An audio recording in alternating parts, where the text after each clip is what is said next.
Greetings, everybody.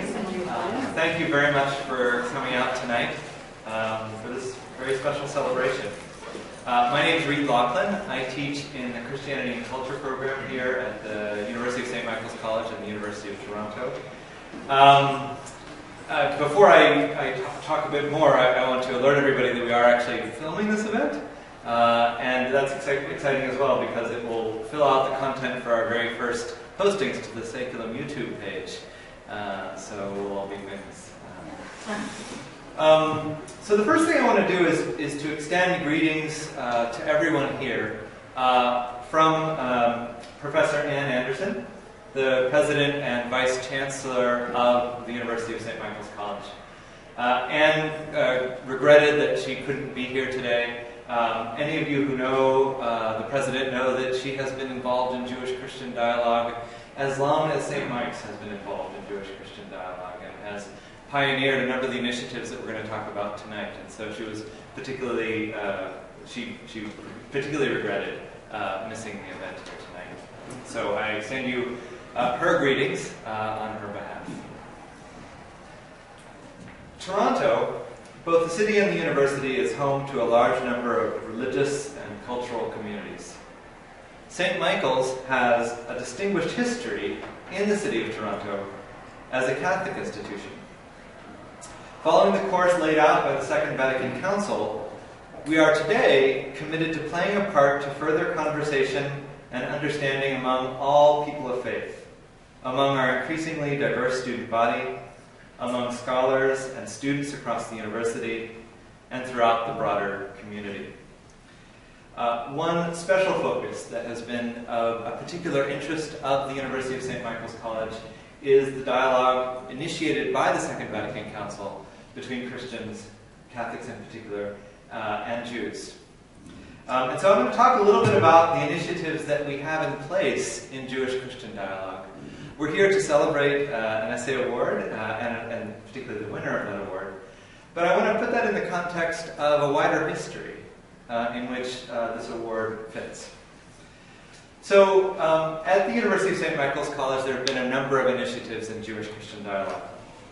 One of those initiatives that really was a commitment of the university as a whole was the Three-Faith Symposium, funded by the Richard Alway Endowment Fund. In 2001, the symposium series was launched with an address by Cardinal Edward Cassidy, and a symposium on the following day on the topic, Catholics and Jews, Where Are We Now? The success of the event was noted by both the local Jewish and Christian communities. In 2002, we followed with a lecture by Dr. John Esposito, who addressed an audience on the question, where do we go from here, the Muslim world after September 11th. And the forum became a three-faith forum after that. It became an opportunity for Jews, Christians, and Muslims to dialogue around issues of common concern. In 2004, the symposium was on the topic creation in the three Abrahamic traditions. In 2007, there was a forum on the topic Abraham's Light. In 2008, we had a very special event called Sacred Sounds, in which musicians shared sacred music from these three traditions as a way of bridging difference, religious difference as well as cultural differences as well. In 2009, we had a speaker, Professor Mary Boyce, on the topic, the promise and perils of interreligious education. Mary Boyce is a leader in Jewish-Christian dialogue and also teaches in the Faculty of Education at Columbia University. In 2012, we had a quite successful forum on the topic, As Others See Us. And this explored Jewish, Christian, and Muslim perceptions and misperceptions of one another, past and present. Our speakers included Professor John Connolly, Professor Susanna Heschel, Professor Ingrid Mattson, and Michael Valpy. Just last year, we had the most recent of the fora, which was a conference on religions and social innovation. At this event, we had over 50 presenters from 4 different continents. We had keynotes by Claudio Monge, Professor Andrea Most from here at the University of Toronto, and the artist Jamali Hassan. So this is sort of one of the initiatives that has the longest history at St. Mike's, the history of the Three-Faced Forum. Jewish-Christian dialogue has also made it into our undergraduate classrooms. Since 2008, St. Michael's College students in the Christianity and Culture and other programs have taken service learning courses in which they went to Baycrest. And they facilitated a program called Cafe Europa, which is a special program for Holocaust survivors at Baycrest, as well as a special Shabbat service called Shabbat Shalom to bring in the Shabbat for the residents of Baycrest. We actually have a couple people who participate in that program here. And finally, another quite important initiative is the Jerusalem program, which is offered through the Faculty of Theology. So rather than speaking about that myself, I would ask the current director of the Jerusalem program and two students to speak about that program. So, Aaron.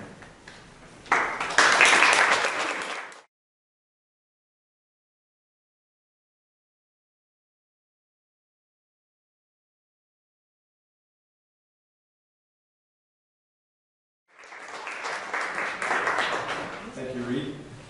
My name is Darren Diaz, and I teach here at St. Michael's in the Faculty of Theology. And we have now for about 3 decades, so a very old program, the Israel Study Program. And the Israel Study Program is important to us for a few reasons. First, as Reed said, dialogue is important. And there is no other dialogue as important to the Christian church, no other dialogue that is theologically as important and enriching as our dialogue with our Jewish brothers and sisters. And it has been done for several decades that many members of the faculty have been involved in Jewish-Christian dialogues, and recently it's extended to include dialogue with Islam. And it's particularly important because when the founder of this program, Professor Marina Fritz, and the program was then developed, as Reed said, by our current president, Ann Anderson, she really felt that to know who Jesus Christ was, you had to understand him as a first-century Jew. And you could learn from the books, and you could learn from the Gospels, but to be in Israel, to be in Jerusalem, to be on a boat in the Galilee, gave you a whole other sense of who Jesus was. And so she said she didn't know how anybody could go into ministry without being in Israel. So the second reason was to understand better the Jewishness of Jesus and his context as a first-century Jew. And thirdly, through our partners in Jerusalem, the approach that we take in the program is to study Jewish sources, Jewish scripture, using Jewish methods and sources. So it would be a mistake if we approached the Jewish scripture using only Christian, let's say, methods. No. So we, through our partners, we work with rabbis, we work with professors in Jewish religious schools, in order to help us to learn about Torah. And in that sense, for us, the Israel Studies program gives us a sense of Judaism as a vibrant, living faith. And that is something that our students come back with, and it's a very important lesson in their theological education. So I did do the program, but I will ask our students who did go and did the program, and truly, I don't know a single student who's done the program, who's studied in this way, that hasn't come back somehow transformed, but I'll let them speak.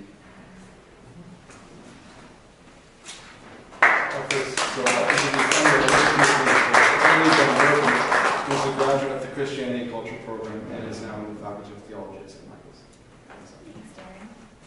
Yes, so like Darren said, I came back from my summer in Jerusalem, changed.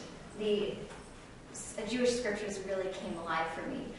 We went swimming in Galilee, we touched the stones of the Temple Mount, we took a tour of the biblical Jerusalem, and we studied with world-renowned Jewish professors studying Jewish commentaries, both ancient and modern. So it was a wonderful scholarly experience, enriching, where these texts really came alive to see these sites. But the friendships I made, the networks that grew for me in ministry were really unparalleled, and I would never get this experience doing anything else. So I am eternally grateful for my summer in the faculty program, and I would recommend it to any one of my peers. And Fiona was there recently this summer, so she will share with you how the program has evolved even since 2013 when I was there.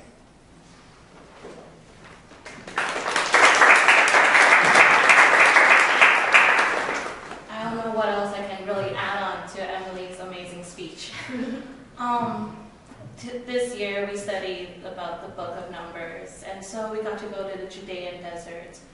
And for me, what I really got out of it is that the traditions, the culture, the faith is really alive.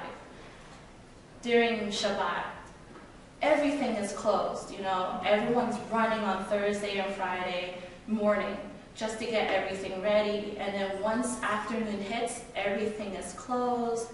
There's not a lot of people in the streets. Like some families would go to like community parks with one another just to have fun and have their way of rest. But then it isn't until Shabbat is over, especially at Ben Yehuda, if anyone has gone there, it's an amazing street of stores, that everything comes back to life.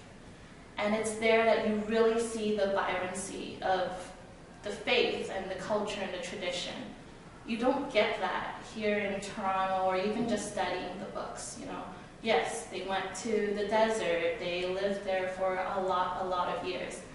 But it's through being in Jerusalem that you actually get to see the desert. You know, when people think desert, we think sand, camels, sand dunes, right? But it's not. It's rocks and, you know, more rocks. So, long story short, it's just an amazing experience academically. You get to try a lot of different things that you don't really get to try here, such as Havruta, learning Hebrew. Oh gosh, that was really hard for me. And just spiritually, you get to get connected with the roots of Christianity. And for me, I just felt so thankful that I was chosen by God, you know, to go to Bacol and meeting everyone and having the experiences that I have. So, thanks.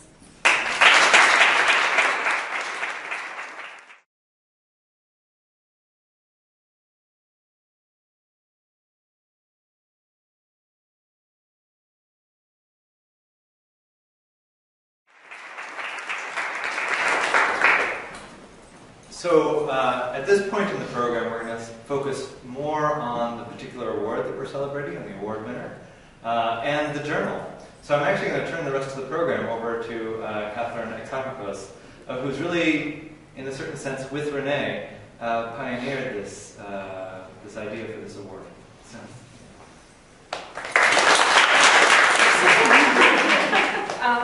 I will keep this short. I have been the editor-in-chief of Saeculum for 2 years. It was a great learning experience. It was a lot of work, but it was well worth it.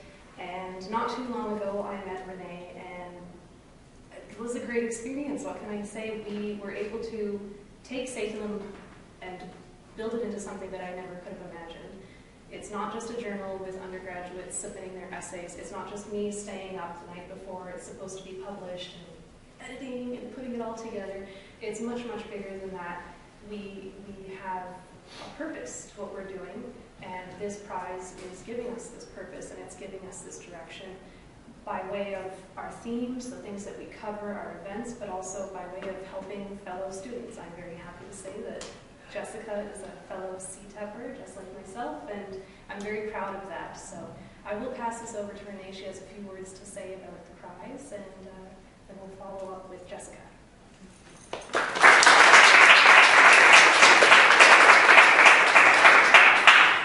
Thank you, Catherine, and also Reed for giving us the context, which I did not know. I just will say, ladies and gentlemen, I just want to say it really is, for me, I feel privileged this evening to be able to award the Gershon and Roza Lewkowicz Prize in Jewish-Christian Relations. But before I do so, I have many people to thank for helping me in this long journey. It took me a long time, several years in fact, to find the right vehicle in the right place to honor the memory of my parents, Gershon and Roza Lewkowicz, in a meaningful way, meaningful to them and meaningful to me.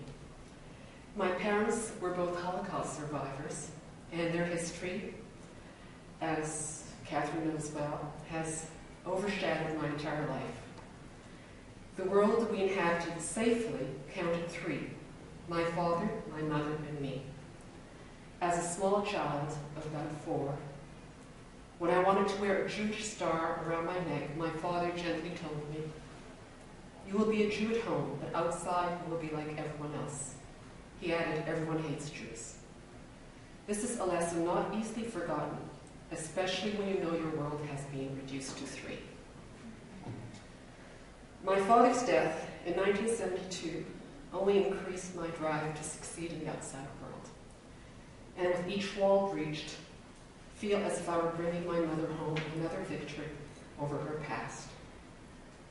But when she died in 2004, I no longer knew how to make up to my parents what they had endured and lost.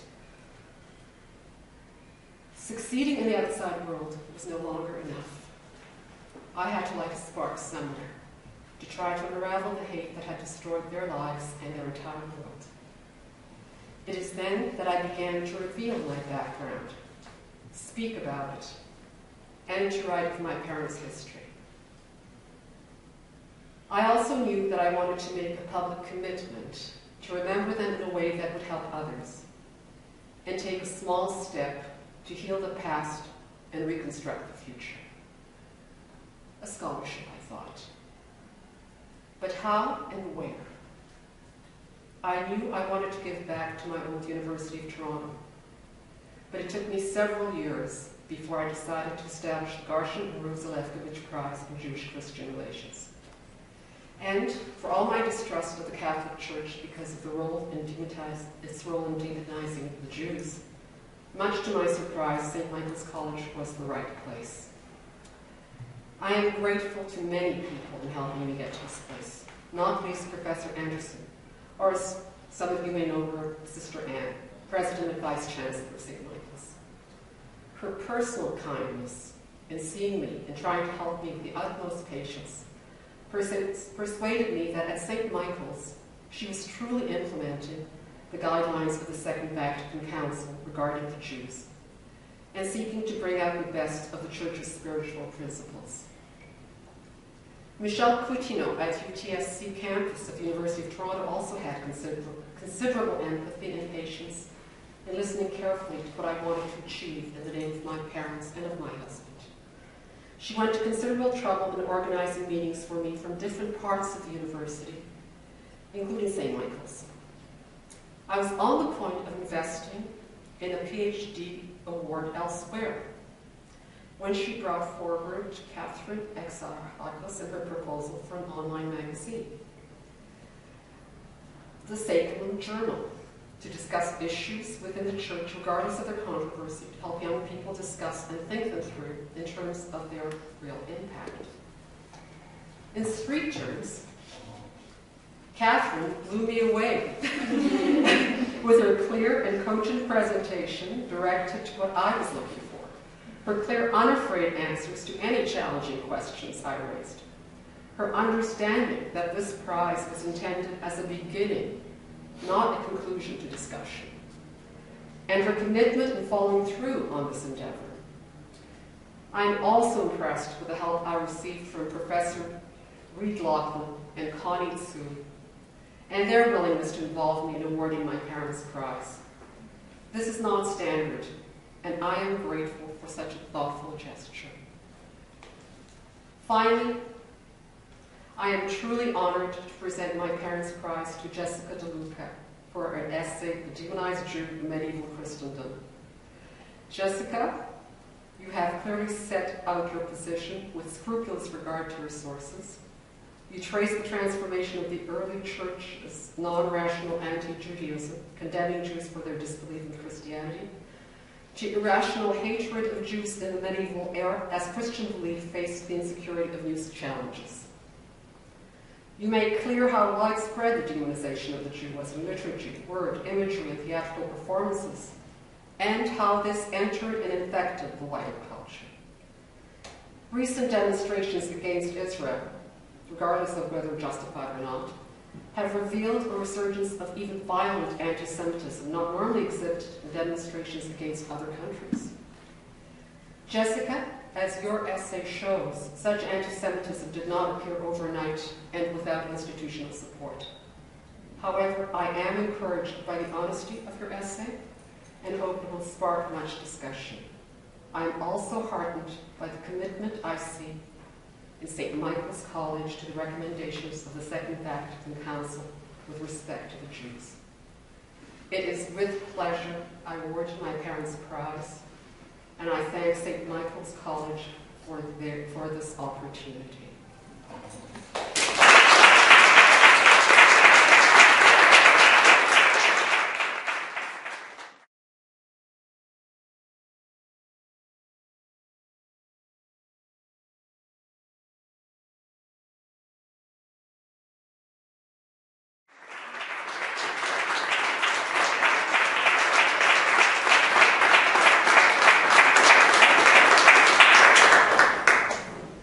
Thank you, Renée, first of all, and also the Saeculum team, not only for this award, but your helpfulness and kindness over the past few months. And Renée, I'd like to say a special thank you to you. It's an honor for me to receive this from you, especially in the name of your parents, so thank you so much. I was asked to speak tonight about my paper and essentially why I decided to write about Jewish-Christian relations in the Middle Ages. I've always had an interest in history, but it was only in my undergraduate that I realized the riches of studying religion. In my first year, I took a scripture course with an Orthodox rabbi as a professor, and that was when I really became interested in Judaism. The following year, I decided to take History of the Jewish People, a history course that's actually offered every year at the University of Toronto. And I was excited to take the course because I thought that it would begin with Judaism's earliest history and look at biblical figures, but I was wrong. It started in the medieval period. This was the first time I'd ever taken a class in the Middle Ages, and I absolutely fell in love, in particular with the way Christians and Jews interacted with each other. You might ask me why I found it so interesting. Well, I had a professor who said that history should always surprise you. And if you know why and how things already happened, then it's not good history at all. And that being said, I was certainly surprised by the interactions between Jews and Christians. To be fair, I never thought it was going to be an affectionate relationship, but I had no idea of the brutality and hostility between the two. I was shocked to hear that Christians had burned Jews alive for refusing to convert, and I think it was this shock factor that really captured my interest. Once I had realized I had a passion for studying the medieval period, I spoke to my TA about it, and he suggested a few professors in the medieval department who offer undergraduate classes the following year. And so I took his advice and took a class titled Medieval Mediterranean with one of the professors he suggested, pardon me.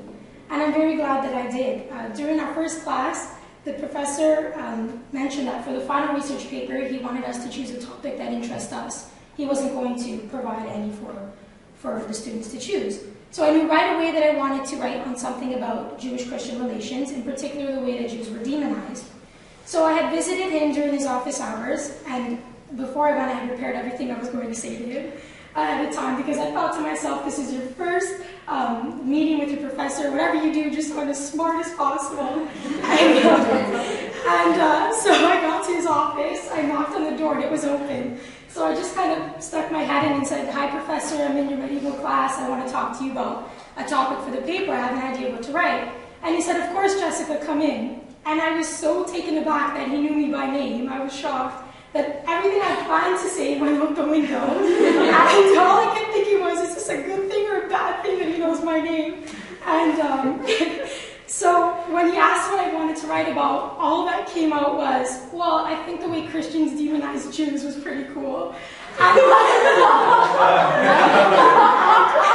so you can imagine my horror when I had said this. And I don't know if you realize, I'll never forget his reaction. I don't know if you realize how terrified I was or saw the way my face dropped when I realized what I had said, that he just starts laughing. He bursts out laughing. And I guess, you realize how nervous I was, and he tried to hide it up, so he just tried to put his elbow on the desk and cover his mouth, but you saw his shoulders going up and down. Right? So, but anyway, it was pretty funny. He said to me, "It's okay, I understand what you meant." And we actually spent a lot of time talking, and he told me that he's interested in Jewish, Christian, and Muslim interactions in medieval Spain. That's what he focuses on. So again, we spent some time talking. He said, "Wait here, I have something for you."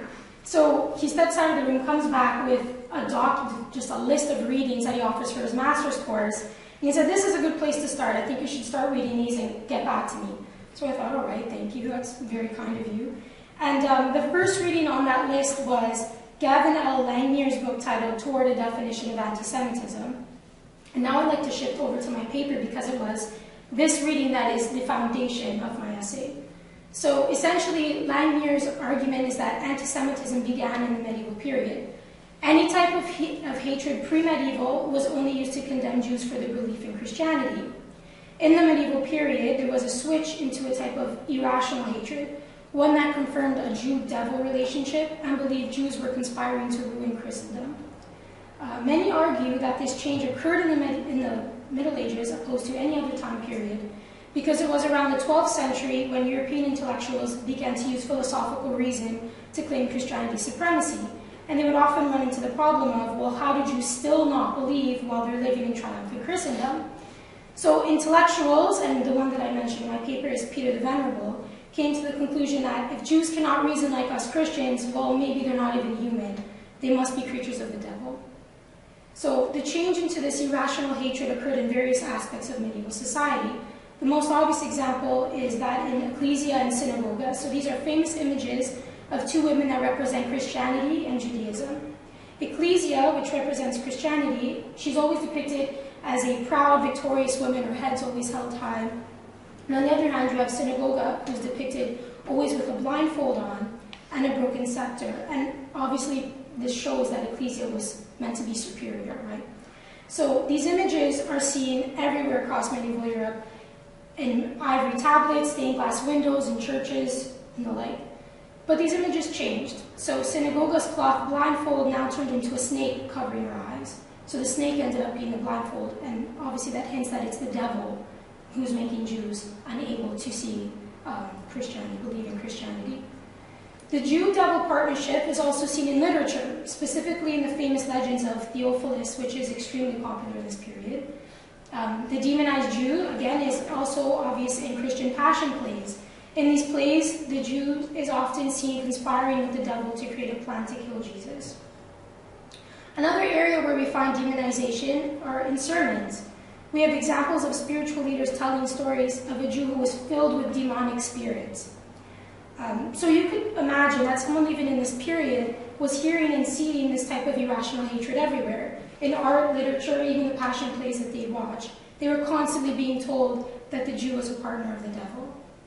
So this eventually led to anti-Semitic accusations, which took a variety of forms and left Jews either forcefully converted, expelled from their land, imprisoned, or even killed. So now I'd just like to go over a few of these anti-Semitic accusations.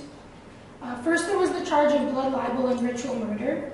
So it was believed that Jews would kidnap and murder Christian children using their blood for rituals and miraculous healings. Another accusation was the charge of host desecration. So in 1215, the doctrine of transubstantiation became official church policy, and it holds that the bread and wine in the Catholic ceremony of the Eucharist becomes the actual body and blood of Christ. So it was believed that the Jews would attend Mass, pretending to be Catholic, snatch the host, take it home with them, and then stab and mutilate it. And the last accusation was brought on by the Great Plague, or the Black Death. And Christians, in fact, blamed Jews for the plague, believing that they had poisoned the wells in an attempt to destroy Christendom. This accusation, more than any other, took the most lives. Thousands of Jews were killed on charge of spreading this epidemic. Although my paper agrees with historian Langmuir's belief that this was the beginning of anti-Semitism, I want to be clear that this is only one perspective. As I wrote my paper, I spent time talking to my professor about it, and he was very clear with me that he didn't agree with Langmuir at all. For him, nothing before the Holocaust should be considered anti-Semitism, and even then he said he had trouble with the term. So I invite you to consider both sides while you read my essay and come to your own decision. Is the medieval period the beginning of anti-Semitism, or is it just a continuation of anti-Jewish hostility? A final point I'd like to make, which you'll find noted in my essay, is that I use the term Christians generally. I want to be clear that not all Christians demonize Jews. Opinions of Christians regarding the Jews varied throughout Europe and were influenced by geographical and circumstantial factors. The opinions also differed between all levels of the Christian hierarchy, including both clerical and lay persons. Please also keep in mind the fact that there are several instances of friendly relationships between Jews and Christians in this period as well. Now, I originally planned to end my speech here, but as you can see with this paper taken from my notebook and a chicken scratch on it, something happened to me this morning that I have to share with you. I'm beginning to believe that you're meant to meet people, and maybe things really do happen for a reason. This morning I took a course that I was most interested to take. For those of you who don't know, I'm in the Faculty of Theology here at St. Michael's, and I couldn't wait to take this course. It's Christianity and World Religions. And my professor this morning, right at the beginning of class, said, "This is not a course on how to convert people to Christianity. This is a course that focuses on the promotion of interfaith dialogue." And he said, Jesus told us to love our neighbor, and I'm going to quote him here. He said, "You cannot love your neighbor if you do not have enough charity to find out what he believes. If you don't know what your neighbor believes, all you do is promote hate." And this to me is exactly what happened in the medieval period. People didn't know enough about their Jewish neighbor, so they bought into these accusations and promoted hate. My professor this morning also said that it's necessary for Christians to acknowledge the evil that we've done in our past. That way we can have honest dialogue with others. And I think that's extremely important. And I'd like to end today the way that my professor ended his course this morning. He said, "You all think you know about your neighbor, but in fact you don't know half the things about that person. You have to take time to get to know other people." And he ended by saying, "How can you know God, who is unseen, when you don't know the people you pass by every single day?"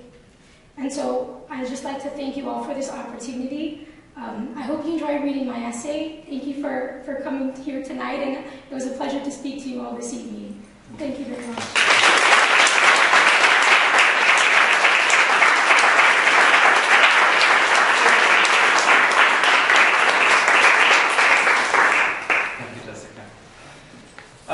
So we just have, to conclude the evening, we actually, Catherine, as she said, was editor-in-chief of Saeculum for 2 years.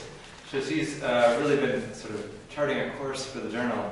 But we actually have a new editor-in-chief now. And so we asked Katie Zoe, who's the current editor-in-chief of Saeculum Journal, to respond briefly to Jessica, just to speak to us as long as you wish. Yes, we are here at 5 a.m. Okay.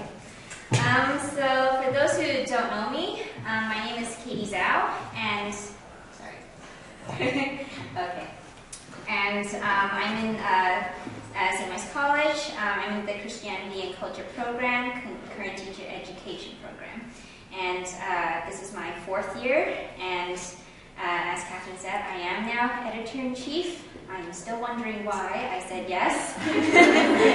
Yes, but I've been in Saeculum since my 1st year, and that is all thanks to Professor Reed Laughlin, who introduced me to the team. And I've been editing and reviewing papers for Saeculum since then. And I really like doing that. For me, I'm rather ambitious in my academics, and I really liked reading A-level papers from those who are older than me, from those who have taken so many other courses. For me, it was a treasure trove of information, and I didn't have to sign up for those courses to learn what they were writing about. So I guess now as editor-in-chief, I just realize now just how much more the position of editor-in-chief is. Usually I'm just behind my computer and editing stuff and then sending everything to Catherine.